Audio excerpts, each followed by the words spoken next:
Exodus, chapter 1. These are the names of the sons of Israel who went to Egypt with Jacob, each with his family: Reuben, Simeon, Levi and Judah, Issachar, Zebulun and Benjamin, Dan and Naphtali, Gad and Asher. The descendants of Jacob numbered 70 in all. Joseph was already in Egypt. Now Joseph and all his brothers and all that generation died. But the Israelites were fruitful and multiplied greatly and became exceedingly numerous, so that the land was filled with them.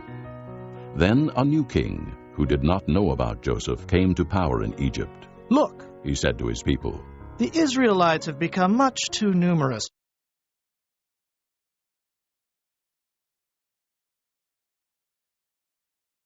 If war breaks out, we'll join our enemies, fight against us, and leave the country. So they put slave masters over them to oppress them with forced labor, and they built Pithom and Ramesses as store cities for Pharaoh.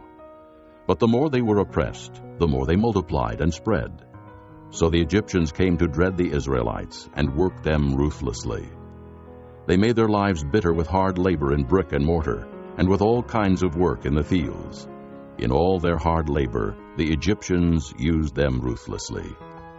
The king of Egypt said to the Hebrew midwives, whose names were Shiphrah and Puah, When you help the Hebrew women in childbirth and observe them on the delivery stool, if it is a boy, kill him. But if it is a girl, let her live. The midwives, however, feared God, and did not do what the king of Egypt had told them to do. They let the boys live. Then the king of Egypt summoned the midwives and asked them, Why have you done this? Why have you let the boys live? The midwives answered Pharaoh, Hebrew women are not like Egyptian women. They are vigorous and give birth before the midwives arrive. So God was kind to the midwives, and the people increased and became even more numerous. And because the midwives feared God, he gave them families of their own. Then Pharaoh gave this order to all his people, Every boy that is born you must throw into the Nile, but let every girl live.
Chapter 2.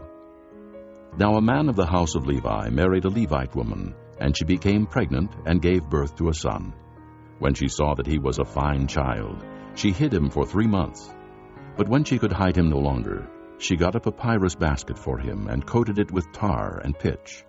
Then she placed the child in it and put it among the reeds along the bank of the Nile. His sister stood at a distance to see what would happen to him. Then Pharaoh's daughter went down to the Nile to bathe, and her attendants were walking along the riverbank.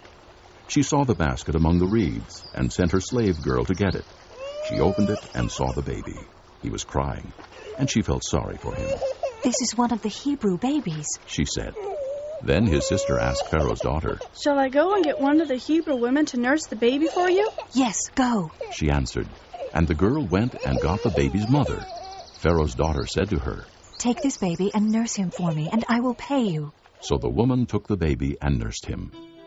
When the child grew older, she took him to Pharaoh's daughter, and he became her son. Now Moses was tending the flock, saying, I drew Chapter him 4. out of the water.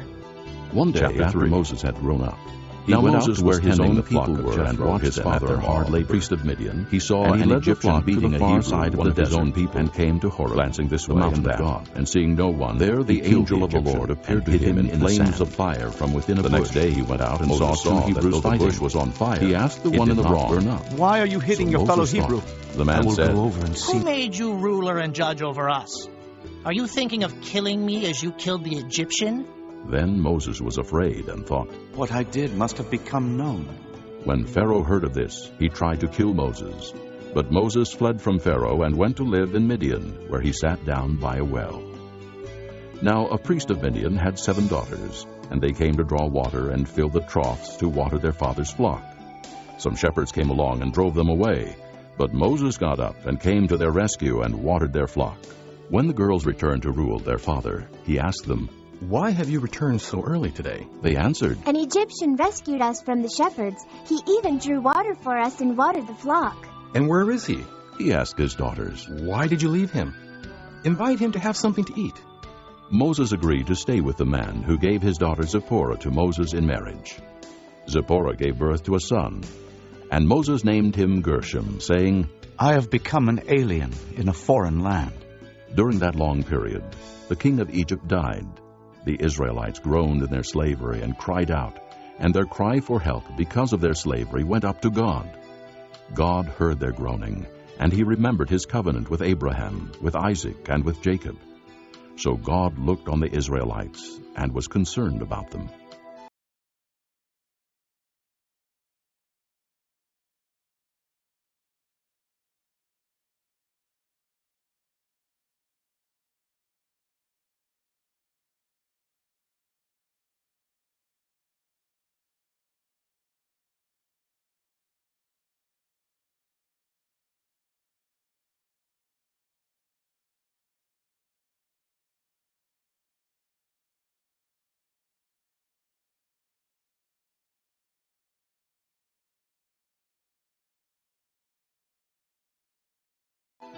Chapter 3.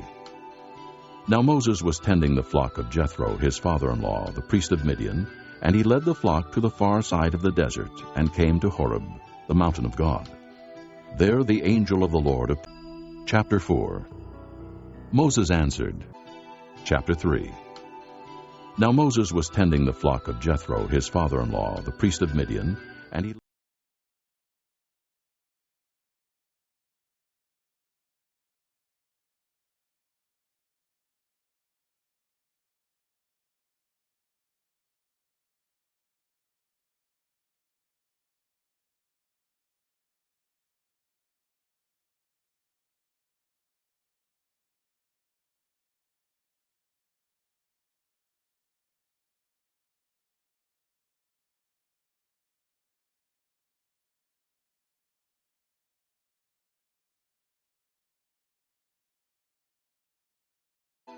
Chapter 3.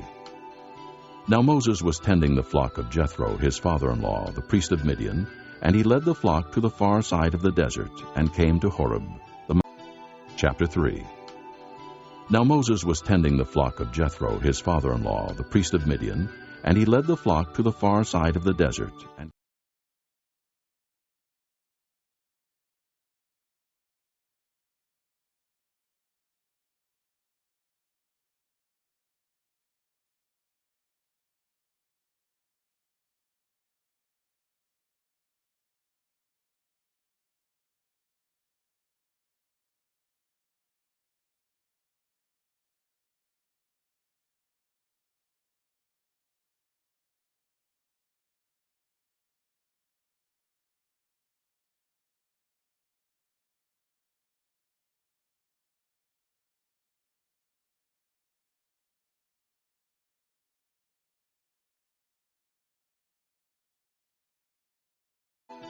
Chapter 3.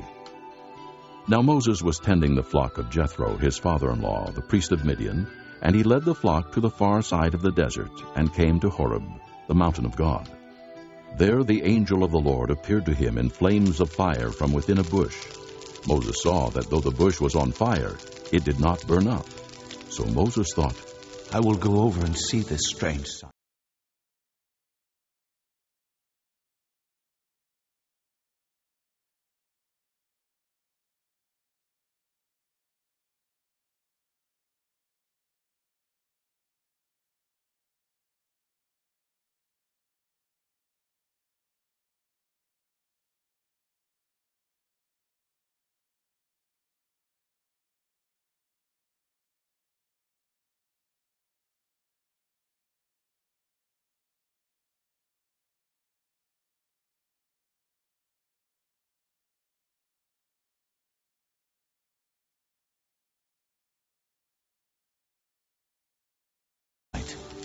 why the bush does not burn up. When the Lord saw that he had gone over to look, God called to him from within the bush, Moses, Moses. And Moses said, Here I am. Do not come any closer. God said, Take off your sandals, for the place where you are standing is holy ground. Then he said, I am the God of your father, the God of Abraham, the God of Isaac, and the God of Jacob. At this, Moses hid his face, because he was afraid to look at God. The Lord said, I have indeed seen the misery of my people in Egypt. I have heard them crying out because of their slave drivers, and I am concerned about their suffering.